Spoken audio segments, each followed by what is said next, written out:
Gabriel Garcia Marquez এবং কর্নেলকে কেউ লেখে না। লিখেছেন হিমেল মাহমুদ। পড়ছি রুয়ার মিডিয়া থেকে। গাব্রিয়েল গার্সিয়া মার্কেস জীবনে একটাই বই লিখতে চেয়েছিলেন। একদিন সকালে বাজারে যাওয়ার সময় তার মনে হলো তিনি প্রস্তুত। সাথে সাথে বাজারে না গিয়ে বাড়ি ফিরে আসেন। লিখতে বসে যান। লেখেন কালজয়ী সেই উপন্যাস সিয়েন আনিওস দে সোলেদাদ, নিঃসঙ্গতার ১০০ বছর।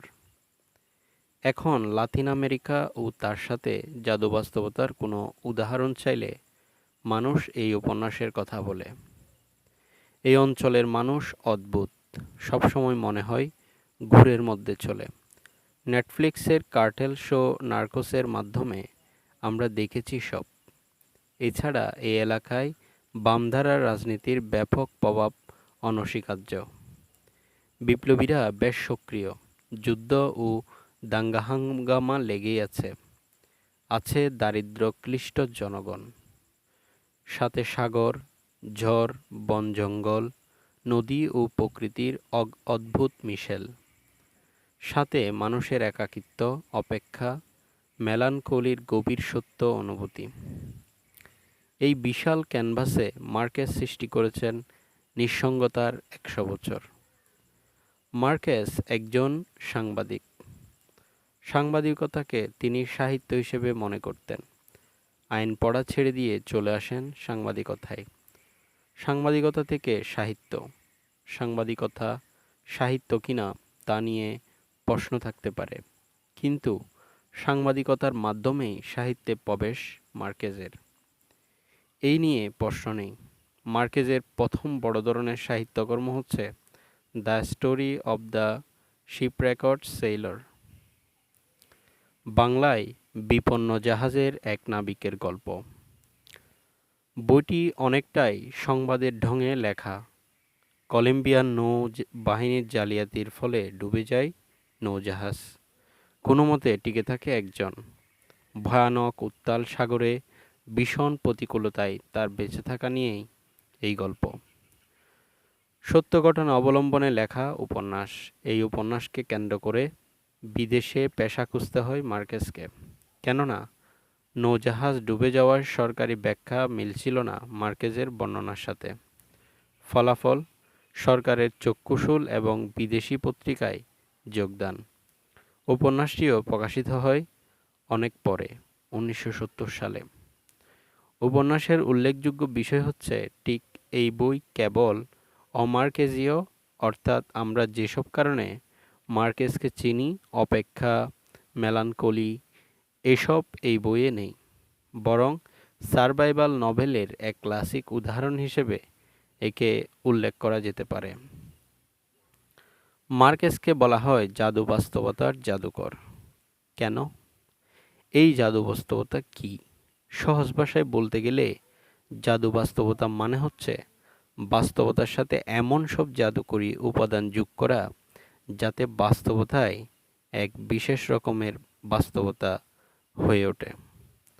একটানা ২ বছরের উপর বৃষ্টি, শূকরের লেজযুক্ত মানব শিশু, এসব অদ্ভুত ও অবাস্তব মনে হতে পারে আপাতদৃষ্টিতে। কিন্তু নিঃসঙ্গতার ১০০ বছর উপন্যাসে মাখান্দো গ্রামের সেই ছবি এঁকেছেন মার্কেস। এসব উপাদান বরং বাস্তবকে করেছে আরও বাস্তব। প্রায় সব উপন্যাসেই এই টেকনিককে মার্কেস গ্রহণ করেছেন অতি সাধারণ, সহজ ও স্বাভাবিকভাবে। মার্কেসের বইয়ে কয়েকটা বিষয় ঘুরে ফিরে এসেছে: অপেক্ষা, মেলানকোলি, যুদ্ধ ও যুদ্ধ পরবর্তী বিপর্যয়। প্রতিটি বইয়ে আছে কলম্বিয়া তথা লাতিন আমেরিকার ভারী ও পাগলাটে জীবনযাপন। একটা নাম প্রায়ই আসে, কর্নেল আউরেলিয়ানো বুয়েন্দিয়া। চরিত্রটি সম্ভবত লেখকের নানা বলে আমরা ধারণ করি। লেখকের সবচেয়ে ছোট উপন্যাস কর্নেলকে কেউ লেখে না বা এলো কোরোনেল তো তিয়েনে কিয়েন লে এস্কিবা আর দ্বিতীয় গ্রন্থ। কলম্বিয়া থেকে অনেক দূরে ফ্রান্সের প্যারিসে এক হোটেলে ১৯৫৭ সালে তিনি রচনা করেন ছোট এই নভেলা। নিঃসঙ্গতার ১০০ বছর লেখার প্রায় ১০ বছর আগে এই উপন্যাসে মার্কেজীয় জাদু নেই, যাতে আছে নিখাদ সামাজিক বাস্তবতা। কিন্তু তাও এই উপন্যাসের মাধ্যমেই সম্ভবত সাংবাদিক মার্কেজ থেকে লেখক মার্কেজের উত্তরণ।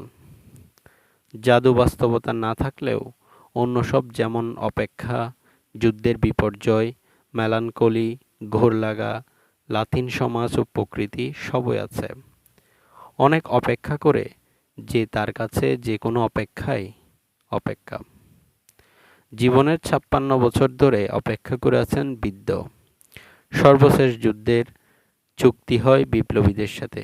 চুক্তিমতে পেনশন পাবেন বৃদ্ধ, যিনি ছিলেন বিপ্লবী।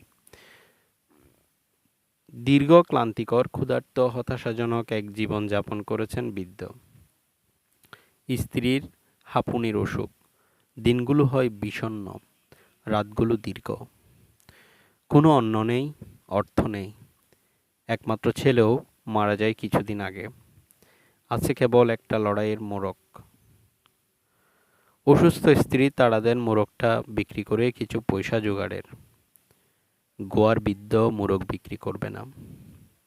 শীতের শেষে মোড়ক লড়াই হবে, মোড়কটা জিতে যাবে, বাজির ২০% পাবে, এই আশায় আছে বৃদ্ধ। প্রতি শুক্রবার শহরের নদীঘাটে এসে অপেক্ষা করেন বৃদ্ধ। নৌকায় আসে ডাক, পোস্ট অফিসে আশা নিয়ে যান, কিন্তু প্রতিবারই পোস্টমাস্টার তাকে জানিয়ে দেন কর্নেলকে কেউ চিঠি লেখে না। ক্লান্ত, শ্রান্ত, বিপর্যস্ত স্ত্রী বলেন, লড়াইয়ের বাকি ৪৫ দিন, ততদিন কি খাবো আমরা? দীর্ঘ জীবনের শক্তি সঞ্চয় করে বিশুদ্ধ দ্ব্যর্থহীন অপরাজেয় কণ্ঠে কর্নেল উত্তর দেন, শিট। গৃহযুদ্ধ ও দাঙ্গা হাঙ্গামায় ভেঙে পড়া এক জনপদ, প্রকৃতি, আবহাওয়া ও সমাজের ঘোর লাগা এক ছবি। ক্ষুধা ও দারিদ্র্য, ক্লিষ্ট জনগণ, সব কিছুর কেন্দ্রে এক বৃদ্ধ, যিনি ধারণ করেন প্রাচীন যুদ্ধের ইতিহাস। একই সাথে তিনি ধ্বংসপ্রায়, অথচ আত্মমর্যাদায় বলীয়ান। অপেক্ষায় আছেন, সুদিন আসবে। এটাই কি যুদ্ধে বিপর্যস্ত কিন্তু আশার চেয়ে থাকা লাতিন জনপদ নয়? মার্কেজের সব লেখায় প্রায় সারমর্ম বলা যেতে পারে উপন্যাসটিকে। আরও কিছু কারণে উপন্যাসটি বিশেষ। এটি ছোট, ২১ পৃষ্ঠারও কম। লেখা খুব আঁটসাঁট, জমাট বাঁধা। কোথাও কোনো অতিরিক্ত বর্ণনা নেই, গভীরতা আছে বেশ। সবচেয়ে গুরুত্বপূর্ণ বিষয় হলো সহিংসতা নভেলার মূল বিষয়, অথচ কোথাও কোনো সহস্র লড়াইয়ের বর্ণনা নেই। নেই রক্তারক্তি, খুনোখুনি, মারামারি, হানাহানি। যুদ্ধের সব উপকরণ ছাড়াই মার্কেজ লিখেছেন যুদ্ধ নিয়ে এই উপন্যাস। মূলত কলম্বিয়ার ইতিহাসে দুটো বড় সহিংসতার সময় ছিল ১৮৯৯ থেকে ১৯০২-এর গৃহযুদ্ধ এবং ১৯৫০-এর সহিংসতা। এই দুই রক্তাক্ত সময় নিয়ে অনেক লাতিন উপন্যাস লিখেছেন, যেগুলো রক্তারক্তি ও সহিংসতায় ভরপুর। কেবল মার্কেজ ভিন্ন এক প্রচেষ্টা চালান। তিনি হত্যাকাণ্ডের প্রামাণ্য বর্ণনার চেয়ে বরং বেঁচে থাকার প্রত্যক্ষদর্শীদের বিভীষিকাময় অভিজ্ঞতা ও আতঙ্কজনক প্রভাব লিখতে চেয়েছেন। কর্নেলকে কেউ চিঠি লেখে না। এক্ষেত্রে শুধু সফলই নয়, বরং ক্লাসিকের মর্যাদা রাখে।